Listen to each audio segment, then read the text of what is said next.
तामसी बुद्धि पुण्य को पाप मानती है, पाप को पुण्य मानती। राजसी बुद्धि में अनर्थकारिणी, चाहिए चाहिए चाहिए, कितना धन चाहिए, बस धन का भी एक नशा होता है, जैसे दारू का नशा, ऐसे धन और सत्ता का भी नशा। मर जाए तो भी खपे खपे खपे। राजसी बुद्धि, बढ़िया मकान चाहिए, बढ़िया कपड़े चाहिए, बढ़िया ये चाहिए, ज्यादा धन चाहिए, औरों का कुछ भी हो लेकिन माला पाइजे पाइजे पाइजे पाइजे पाइजे में पाई का हो जाता है। सात्विक बुद्धि वाला माता पिता गुरुजनों का ध्यान रखेगा, सेवा करेगा, खाएगा पिएगा, लेकिन भगवान का आश्रय लेकर मर्यादा में जिएगा और अपना परलोक भी सुधरे ऐसा विचार करेगा। ऐसे लोगों को जब सत्संग मिल जाता है तो उनकी बुद्धि चौथे प्रकार की हो जाती है। भगवत कथा भगवत दीक्षा लेकर उनकी बुद्धि भगवत प्रसाद जा बनती है। भगवान को अपना माने, अपने को भगवान का मान के भगवान का जप करने से भगवान में प्रीति होती है। तो भगवान ने कहा कि जो मुझे प्रीति पूर्वक भजते उनकी बुद्धि में मैं अपना योग देता हूं। भजताम प्रीति पूर्वकम ददामि बुद्धि योगम तम ये न माम उपयांति ते। जो मुझे प्रीति पूर्वक भजते उनको मैं बुद्धि योग देता हूं। बुद्धि तो खटमल के पास भी है, बुद्धि तो कुत्ते घोड़े गधे के पास भी है। कुत्ता भी जानता है कि मेरा मालिक है अथवा कुछ खाना खिलाएगा तो आगे पीछे पहुंच हिलाएगा, और ये प्रॉब्लम देने वाला है तो भौंकेगा। भैंस भी जानती कि चारा डालेगा,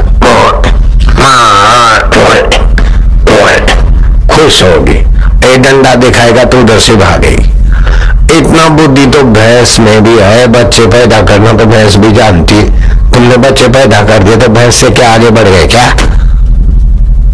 गाय भैंस घोड़ा गधा बच्चे पालते पैदा करते, और तुमने भी क्या दुख में दुखी होते सुख में सुखी होते तुम भी होते, तो तुमने उनसे ज्यादा तरक्की क्या किया?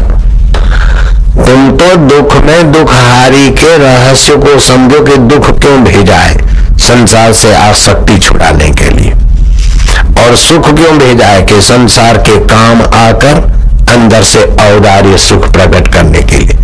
ये सुख दुख भेजता रहता है, अनुकूलता प्रतिकूलता सफलता विफलता, ताकि उन पर पैर रखते रखते तुम परमात्मा तक पहुंचो। सीढ़ियां क्यों है? ऊपर जाने के लिए। ऐसे सुख दुख क्यों है कि इन दोनों से पार होने के लिए। सुख दुख डूबने के लिए है क्या? सीढ़ियां गिर मरने के लिए है क्या? सीढ़ियां पैरों तले दबाकर मंजिल में पहुंचने के लिए है। लिफ्ट दब मरने के लिए नहीं, लिफ्ट है ऊपर जाने के लिए। ऐसे ही सुख दुख है, सुख दुख से ऊपर होने के लिए। भगवान ने गीता में कहा अर्जुन को, सुखम वा यदि वा दुखम से योगी परमो मता। जो सुख में और दुख में डूबता नहीं, भोगता बनता नहीं, वो मेरे मत में परम योगी है। और वो परम योगी होना सरल है, दूसरा योगी होना तो कठिन है। लेकिन परम योगी सुख दुख तो रोज आता ही है। नहीं चाहते तभी भी निंदा होती है, बीमारी होती है, विघ्न आते। ऐसे नहीं चाहेंगे तो भी यश आएगा, सफलता आएगी।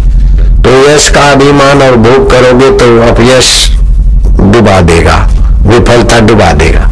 लेकिन यश का सदुपयोग करोगे और सत्य स्वरूप ईश्वर से नाता बुद्धि जोड़े रहोगे तो बुद्धि में नवीन रस आएगा, अंतरात्मा का संतोष, नवीन ज्ञान मिलेगा और आरोग्य के कण बनते रहेंगे।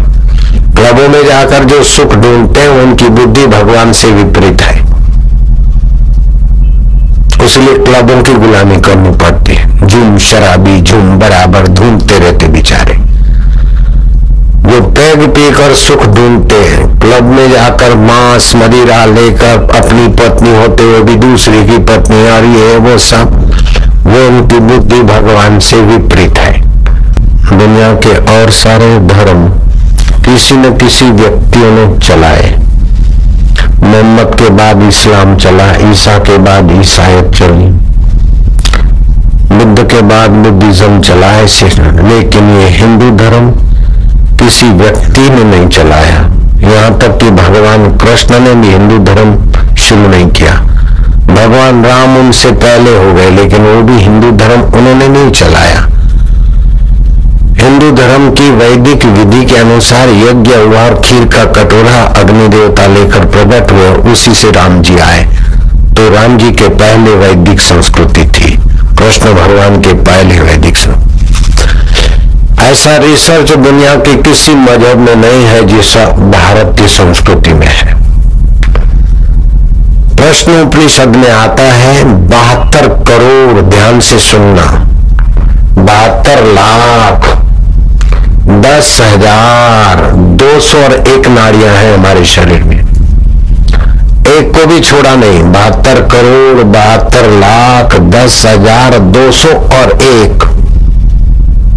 कैसा रिसर्च है योगी शक्तियों के द्वारा। प्रश्नोपनिषद में आया 22 नाड़ियां अति मुख्य हैं, 10 मस्तक के दाहिनी और 10 बाहीं ओर,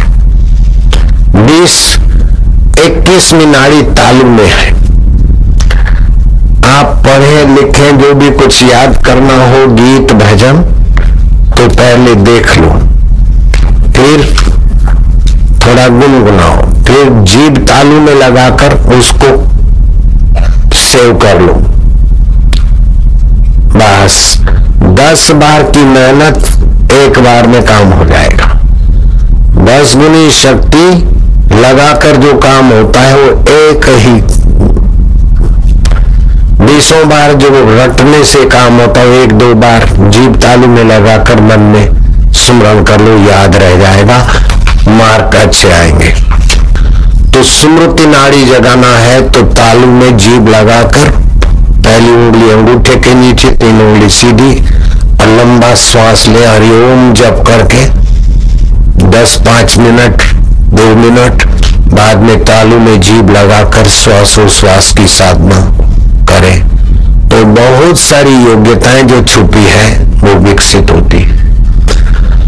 विवेकानंद बोलते थे वैदिक वाणी कि हमारी 1,00,000वां हिस्सा योग्यता मुश्किल से विकसित है, बाकी 99,999 क्षमता हमारी छुपी पड़ी।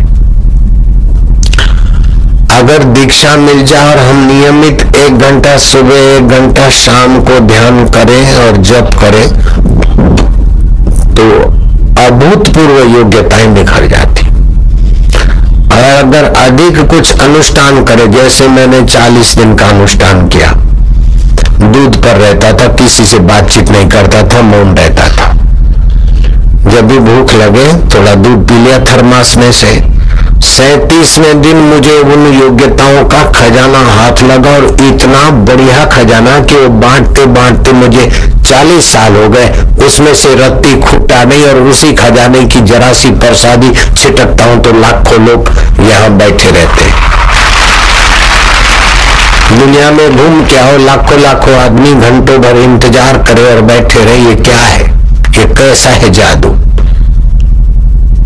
सतृप्तो भवति, वो तो तृप्त हो जाता है, उसको देख के दूसरे भी तृप्त हो जाते। स अमृतो भवति सतरति लोकांतारिति। कोई अगर माई का लाल मिल जाए और मैं कहूं ऐसा अनुष्ठान करने लग जाए तो उसको पता चलेगा कि इतने दिन हम काय को झक मार रहे थे। इधर जाओ उधर पेपर साइन करो, उधर पेपर साइन करो, कोई जरूरत नहीं है। तुम CM PM हो सकते हैं, तुम योगी योगेश्वर हो सकते हैं। Nothing is impossible, everything the possible. ये कौन सा उकदा जो हो नहीं सकता, तेरा जी न चाहे तो हो नहीं सकता। साधना के द्वारा अंदर की शक्तियां जगाओ, फिर देखो क्या चमत्कार होता है।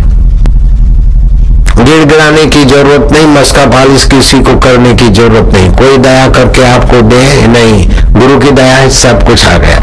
भगवत दया गुरु की दया के आगे दूसरों की दया की भीख मांगनी नहीं है।